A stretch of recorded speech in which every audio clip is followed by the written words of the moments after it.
selama kegiatan itu positif, bermanfaat untuk orang lain, kerjakan saja.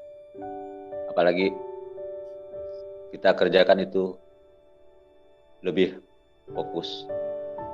Hasilnya mungkin mantap. This is EduTalk, educative and inspirative. Salam bahagia buat kita semua. Pada kesempatan yang istimewa ini, kita kedatangan tamu istimewa, teman lama, seorang sahabat yang luar biasa, Dedi Adian. Halo Pak Dedi, apa kabar? Halo, Indras, baik. Gimana kabarnya Bang Joni? Kabar baik, sehat ya? Sehat. Gimana Pak Joni? Mantap. Sehat juga? Amin, selalu sehat. Sip. Mantap. Terima kasih sudah bersedia hadir di EduTalk. Ya. Hari ini kita akan dengar cerita banyak dari Pak Dedi. Para viewer EduTalk, sebagai pengantar, Pak Dedi Adian ini adalah sahabat saya sejak SMP. Kami sudah berteman 35 tahun lamanya dan akan terus berteman sampai uzur, akur sampai uzur. Itu prinsip kami. Pak Dedi, tolong ceritain dong, para viewer kan banyak yang belum kenal Pak Dedi ini. Masa kecilnya seperti apa, riwayat pendidikannya, dan juga hobi. Silakan Pak Dedi. Oke, makasih. Sebelumnya saya kelahiran dari kecamatan sama dengan Pak Joni, Tebas. Masa kecil ya banyak kan sama dengan anak-anak zaman dulu lah. Istilahnya komplit, paket komplit.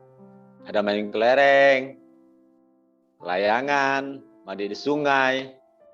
Udah, pokoknya komplit lah kalau masa kecil itu, termasuk ya bahagia.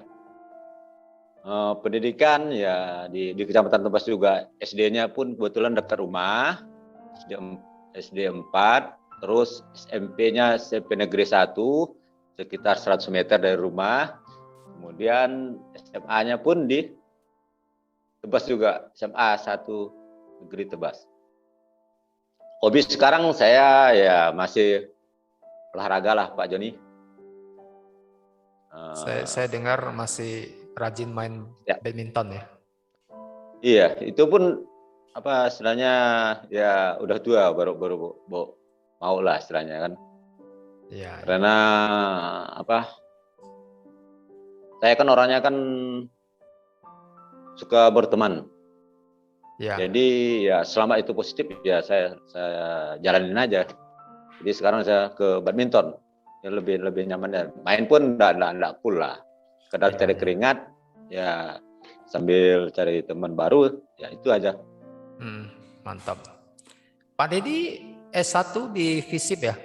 Untan ya? Iya. Berarti kita pernah 3 kali ya satu lembaga pendidikan ya. SMP Negeri 1 Tebas, SMA Negeri Tebas, Universitas Tanjung Pura. Cuma beda fakultas saja ya. Fakultas. Ini benar-benar persahabatan yang luar biasa gitu. Pak Dedi, tadi kan cerita tentang sekolah ya, dan masa kecil. Kita tahu bahwa masa kecil kita ini kan berbeda dengan anak-anak generasi sekarang yang hobinya main game ya. Kalau kita kan main tapi ada olahraganya, ada olahraga fisiknya gitu. Apa saran Pak Dedi buat generasi muda sekarang? Kalau menurut saya pribadi, karena itu anak saya kan juga ada, nggak usah ke orang lain lah, ke keluarga saya sendiri kan. Ya kalau maunya saya generasi sekarang boleh main game, cuman ada waktunya. Jadi enggak melulu main game itu ya. Karena saya lihat ya untuk sosialisasinya lah. komunikasi itu jadi agak kurang lah dibanding kita dulu. Mantap. Pak Dedi, saya secara pribadi dan kita juga di teman-teman alumni ya, itu begitu salut dengan Pak Dedi yang semangat solidaritasnya luar biasa. Kita ada 2 kali reuni ya yang saya ikuti. Kenapa sih Pak Dedi punya jiwa solidaritas, kebersamaan yang luar biasa itu? Apakah efek dari kuliah Visipol atau apa gitu? Tolong bagikan rahasianya biar kita semua ini menjadi seperti Pak Dedi berikutnya gitu. Jiwa kebersamaan itu yang penting.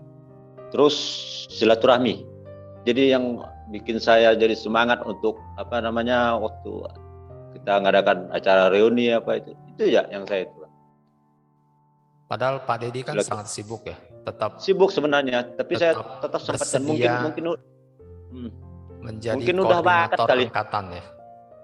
Mungkin udah bakat kali di situ, Pak John. Apakah ini karena faktor keluarga ya? Apakah didikan orang tua gitu? Salah satunya. Nah kan kami kan biasa kumpul-kumpul.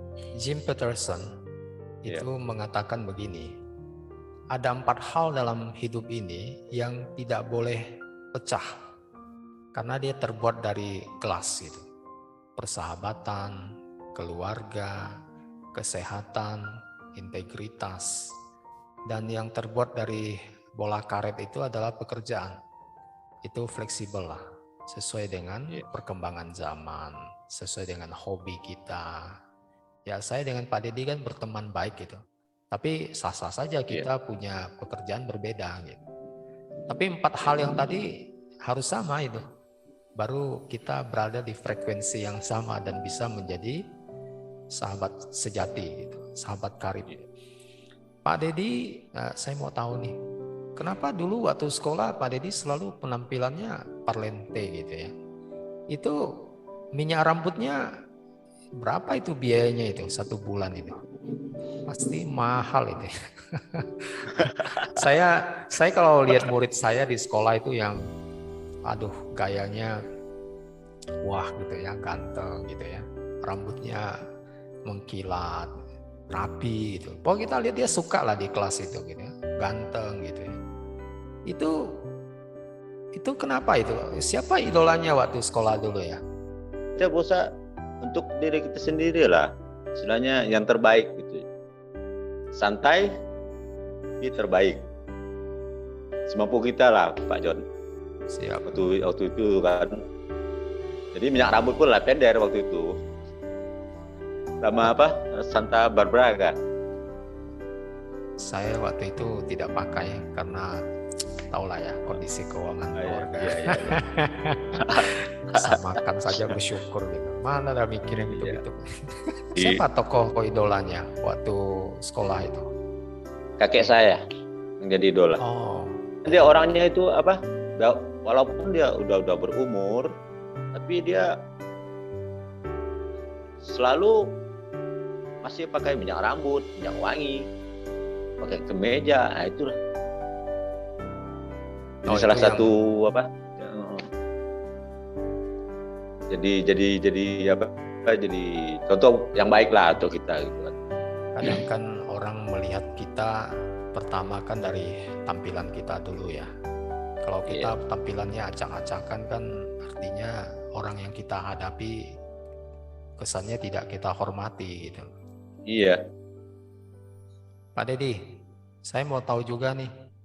Pak Dedi kan bergaul dengan semua kalangan ya. Saat ini aktif di sensus gitu. Saya pikir ini kan satu profesi yang mulia untuk pendataan di Badan Pusat Statistik ya. Iya. Boleh ceritain dong? Ya, pertama-tama saya nanamkan rasa kepercayaan yang memperkerjakan kita dulu lah, yang utama. Kedua, jadi saya pakai sistem orang bengkel. Orang bengkel dia kan tidak seharusnya satu merek. Jadi semua harus bisa. Gitu juga kita di petugas sensus. Jadi yang kita hadapi itu kan macam-macam tipe orang, macam-macam suku, agama, ada yang tua, setengah tua, anak muda. Jadi harus disesuaikan, penyesuaian yang penting. Jadi orangnya karakter kayak gitu, harus kita gitu. Saya melihat kalau kita ketemu dengan orang, minta data ya, kan harus ada kepercayaan dengan kita, baru dia mau ungkapkan apa adanya kan? Iya.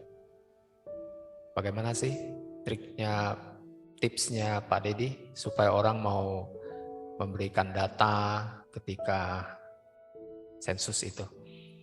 Pertama itu tujuan kita dulu, kita beritahu kan. Terus saya langsung ke kuesioner kita. Saya berusaha membuka pikiran dulu secara obrolan biasa lah gitu. Kira-kira udah agak-agak nyambung baru saya mulai. Jadi ngobrol biasa dulu, tanya ini anak berapa atau gimana. Dari situ udah dapat sebenarnya kita jawaban. Tapi dengan dengan rasa akrabnya. Maklum saya ini kan orangnya kan dari tampang istilahnya agak-agak seram kan. Gimana orang melihatnya, tapi sekali kita ajak ngobrol gitu, oh rupanya Bapak orangnya enak. Udah langsung nyambung. Jadi selama ini yang kita kerjakan itu lancar gitu. Kalau enggak ada gitu ya susah. Karena pola pikir kita dengan yang respon kan belum tentu bisa diterimanya kan. Gitu ya. Saya sih percaya ya, karena Pak Dedi kalau sekarang sih karena udah kumis jenggotnya panjang ya. Kalau dulu masih muda, belum ada jenggot, belum ada kumis, itu masih super ganteng gitu. Sekarang masih ganteng sih. Tapi agak seram sih kalau orang yang baru baru pertama lihat ya. Iya. Tapi nggak apa, muka boleh seram, tapi hatinya selembut salju gitu. Iya, sip. 5 menit kenal udah jadi akrab gitu kan. Pak Dedi ada trik nggak menguasai bahasa daerah, tempat-tempat survei itu? Ngomong sih saya nggak bisa, tapi apa yang dia omongkan itu saya ngerti. Karena dari awal kan saya kan kalau dari sekolah itu berteman kan udah macam-macam ya. Iya betul. Baik suku, agama itu udah. Jadi terbawa di situ gitu. Jadi paham. Jadi dia kadang-kadang responden kita pun terkejut. Oh kok bisa? Saya nyambung sedikit. Jadi enggak ada serasa. Ya itulah akhirnya kepercayaan yang timbul. Jadi enggak itu lagi gitu. Karena memang kalau orang tidak percaya, langkah berikutnya udah mandek itu. Iya pasti. Bagaimana dia memberikan data yang akurat ya kan tentang apa yang dia punya, hasilnya berapa, luas kebunnya berapa, gitu kan? Iya. Itu kan jumlah anggota keluarga dan sebagainya gitu ya. Pak Dedi, saya lihat Indonesia ini kan saat ini punya data kependudukan sudah jauh sangat bagus. Ini salah satu kerja atau karya dari Pak Dedi dan teman-teman juga di BPS ya. Ya kita berikan apresiasi untuk pendataan yang luar biasa ini. Pak Dedi, tolong ceritain dong, kok bisa gabung di BPS belasan tahun yang lalu? Pada awalnya saya kan di Pontianak, kebetulan belum kawin waktu itu. Ada penawaran dari teman dari satu desa, jadi diajak. Karena mungkin penilaiannya saya bisa komunikasi sama orang gitu. Jadi dari situ awalnya. Itu pun akhirnya kepercayaan juga kan, Pak John? Iya betul. Sampai sekarang udah belasan tahun. Jadi saya terima kasih sekali sama BPS, terutama BPS Kabupaten Sambas, karena masih percaya sampai sekarang. Secara fisik ya mungkin udah agak nurun. Tapi sekarang saya pun udah nyiapkan regenerasi. Karena saya orangnya paling suka apalagi sampai berhasil, kawan yang dia direkrut itu lebih dari kita. Ya, itu tingkat kepuasan saya tersendiri itu, Pak John. Iya, pemimpin yang baik kan bukan hanya sukses untuk dirinya sendiri ya, tapi dia berhasil menciptakan generasi penerus. Kalau bisa sehebat dirinya, bahkan lebih dahsyat lagi kalau dia bisa menghasilkan generasi penerus yang lebih hebat dari dirinya. Ya, saya jadi guru kan juga gitu. Saya selalu berharap murid-murid saya lebih hebat dari saya. Gitu. Ya kan? Iya. Guru-guru kita dulu juga begitu kan? Begitu harapannya kan? Iya, betul. Inspirasi yang diberikan ke kita. Gitu. Jadi awalnya saya di BPS itulah dari kepercayaan teman juga. Jadi dengan proses perlu proses dengan waktu yang sekian lama, akhirnya saya sekarang mencintai pekerjaan itu. Iya, luar biasa. Intinya saya mencintai pekerjaan itu, apapun ya, secara baik secara, malah saya sekarang berpikir masalah insentif ataupun apa itu tidak saya pikirkan sekarang. Gimana saya bisa kerja, berikan hasil yang terbaik, ya udah. Itu ya. Jadi saya enjoy aja Pak Joni. Betul. Jadi enggak beban. Pekerjaan pasti ada beban kan, teman. Iya. Kalau kita pikir beban, ya sampai kapan beban hilang kan? Itu ya. Cintai apa yang kita kerjakan dan kerjakan apa yang kita cintai. Iya, sip. Ya, kayaknya sudah pas nih di jalurnya kita ini. Saya di pendidikan, Pak Dedi di PPS ya. Terutama ya saya dengan dukungan dari keluarga lah. Spesial sekali itu istri, mendukung sekali. Ya karena kan sering ini ya ke daerah-daerah juga ya. Iya. Tapi pulang hari nggak sih, Pak Dedi? Kalau itu pulang hari. Oh itu sih masih tidak masalah. Nggak ada sampai masalah. Nginap kan? Enggak. Saya usahakan enggak sampai nginap. Karena sebelum turun itu udah istilahnya kalau itu udah saya siapkan strategi. Mau turun itu. Jadi melesetnya pun meleset sikit lah gitu kan. Umpamanya satu hari bisa 5, meleset pun paling 4. Tapi udah kita atur sebelumnya. Makanya kalau saya habis pelatihan enggak langsung turun. Jadi saya baca dulu buku.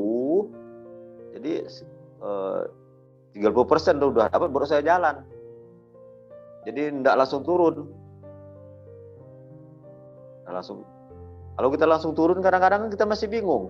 Sedangkan pelatihan cuma 2-3 hari belum tentu bisa kita kan. Apalagi umur sekarang udah untuk daya ingat kita, daya saraf kita udah agak menurun. Jadi itulah. Paling enggak saya 2-3 hari baca buku baru turun. 30%, nah, sisanya di lapangan lah, gitu Pak John. Berarti kuasai medan dulu ya, sebelum turun ke medan gitu ya. Iya betul. Jadi enggak itu kita meleset pasti ada errornya lah, tapi enggak terlalu jauh gitu Pak. Itu ya. Sekarang kan sudah dibantu dengan teknologi sensus online juga ya Pak Dedi ya, tapi kan tetap butuh verifikasi lapangan kan? Iya.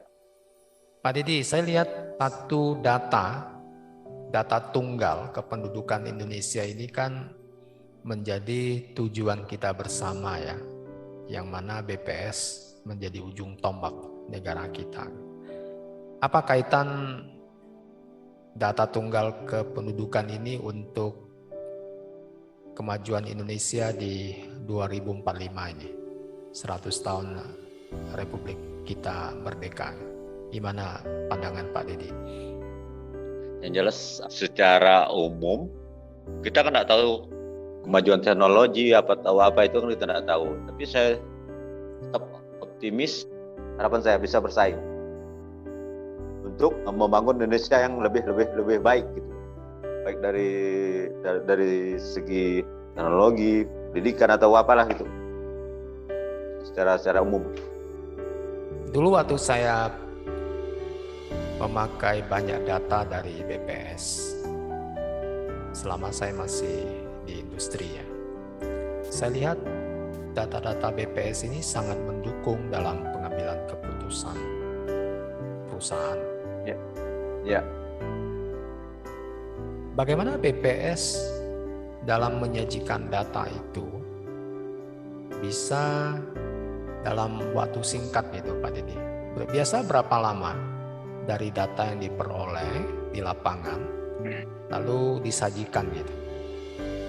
Pertama kan dari lapangan, terus sampai ke kabupaten ke provinsi ke pusat. Banyak verifikasinya. Itu kan udah disaring akhirnya kan dapat yang terbaik gitu. Yang data yang disajikan tanpa mengubah data awal. Saya mau tanya lebih dalam nih Pak Dedi mengenai pendidikan. Daerah tempat Pak Dedi survei itu masih banyak tidak yang belum sekolah di usia sekolah atau tingkat buta hurufnya gimana? Kalau yang daerah yang biasa saya survei itu banyak kan udah sekolah semua. Oh, syukur ya. Udah mantap udah. Apa namanya? Karena ya sarananya terutama sarana kan. Dulu kita kan dari Bulungadang, Sungai Kelambu, Sempalai, Bekut, Tebas akhirnya kan sekarang udah semua desa udah ada sekolah baik dari terutama dari SMP-nya lah. Oh, udah maju ya.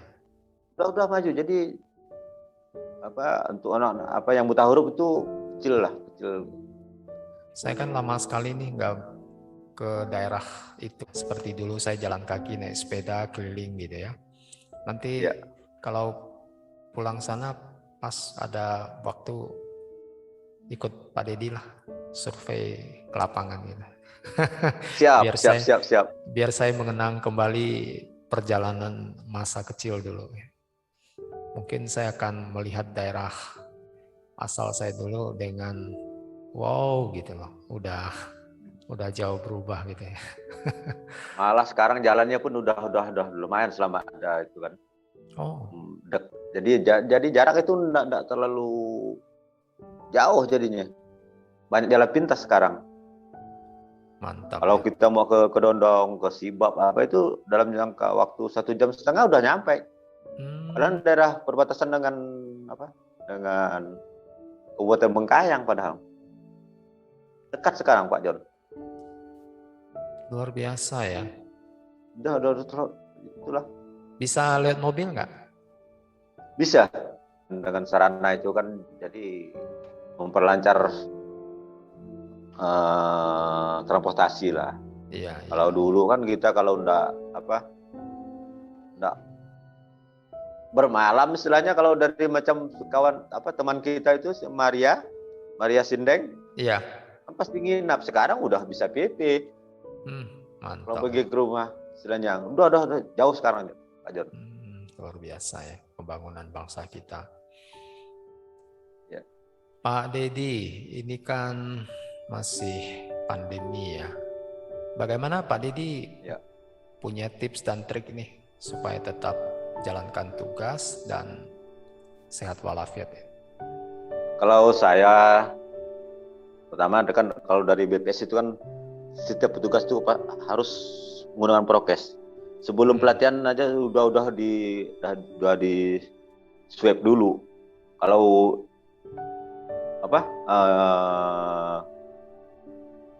reaktif tidak ikut soman. Jadi ya kalau macam kami ini kan rentan karena langsung interaksi dengan masyarakat. Jadi harus agak diketatkan lah istilahnya prokesnya. Pak Dedi, jadi kalau macam gitu udah berapa kali? 2 kali. Kalau antigen sama rapid sih udah berapa kali sudah. Sering ya? Sering. Iya mau nggak mau kita. Kan kalau saya pribadi harus, karena saya kan sering interaksi dengan orang. Ya minimal keluarga saya. Jadi kalau kita sih enggak mau sakit atau gimana lah. Tapi kita kan kasihan yang dekat-dekat kita. Jadi kalau saya dengar ada rapid test ataupun swab antigen, itu saya paling suka. Paling suka saya, karena kita orangnya bergerak terus. Jadi minimal ya tahulah kita kesehatan kita gimana gitu. Gitu aja Pak Jon. Betul. Kita jaga diri lah ya. Iya. Mencegah kan lebih baik daripada mengobati, ya kan? Iya. Pak Didi. Ya. Saya mau tanya lagi nih tentang daerah-daerah tempat tugasnya Pak Didi. Ada yang zona merah nggak? Atau daerah-daerah itu tidak ada yang zona merah? Tidak ada ya? Belum. Mudah-mudahan tidak ada. Syukurlah. Mudah-mudahan tidak ada Pak Jon. Ya, amin. Ini terakhir nih. Iya. Saya kan sering panggil Pak Didi Chef Didi, karena saya tahu Pak Didi ini kan jago masak gitu. Itu dari mana itu belajarnya itu? Otodidak ya Pak Jon. Ya intinya kita mau belajar. Diam-diam saya ini suka baca buku. Buku resep maksudnya? Iya. Dari SMP paling suka saya baca buku kayak gitu. Sekedar tahu udah, tapi waktu SMP kan awalnya sekedar tahu, tapi sekarang sekali hasilnya kita dari sekedar tahu jadi kita mau gitu. Makanya saya masih penasaran nih, kan kita lama tidak ketemu ya.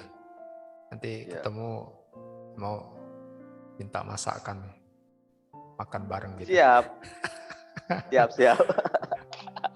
Ya, tunggu pandemi selesai lah. Iyalah, yang penting itu ya dulu kita kan. Kita jaga masing-masing ikut prokes ya lah kita kan. Ya, kita jalankan program pemerintah lah supaya kita sehat, semua sahabat kita sehat, keluarga kita sehat, masyarakat kita sehat gitu. Ya, tunggu Indonesia pandemi selesai. aman dari pandemi. Amin. Saya juga masih utang janji bakso dengan Chef Didi ini sejak sebelum pandemi ini. Santai bro, santai. Jadi tiap kali kalau chat atau kita di grup ya, saya selalu ingat ini masih utang janji bakso. Tapi nanti nunggu. Pak Didi juga ada utang dengan saya. Nanti minta masakan gitu. Apa masakan andalan Pak Didi? Kan tiap koki punya ini ya, biasa masakan andalan gitu. Saya sih enggak ada masakan andalan, cuman asam pedas ya. Oh, asam pedas ya. Sama sambal. Sama sambal. Nyaman tuh. Dengan nasi yang hangat-hangat gitu ya. Wah, 2 piring, 3 piring tak terasa lah itu. Waktu di tempat teman kita Sudirman itu kan kita yang masak. Ya, teman-teman banyak kan nggak percaya gitu. Kita bisa gitu. Saya dengar kabarnya dari jauh. Iya. Kabar masakan enaknya gitu. Tapi bagusnya sih bukan dengar kabar sih. Ikut menikmati gitu. Menikmati. Nunggu aman-aman. Ya tunggulah ya. Sekarang masih pandemi, jangan dulu lah. Kita kumpul masih ada risiko gitu. Pak Didi, ada pesan untuk viewer EduTalk yang belum sempat saya tanyakan? Silakan. Selama kegiatan itu positif, bermanfaat untuk orang lain, kerjakan saja. Apalagi kita kerjakan itu lebih fokus. Hasilnya mungkin mantap. Terima kasih. Oke, Pak Didi. Oke. berbagi wawasan dengan kita semua di EduTalk, dan kita berdoa Indonesia dan dunia cepat keluar dari pandemi COVID-19 ini. Sekali lagi, amin, amin. Terima kasih. Dadah, sampai jumpa lagi. Sip. Oke, makasih. This is EduTalk, educative and inspirative.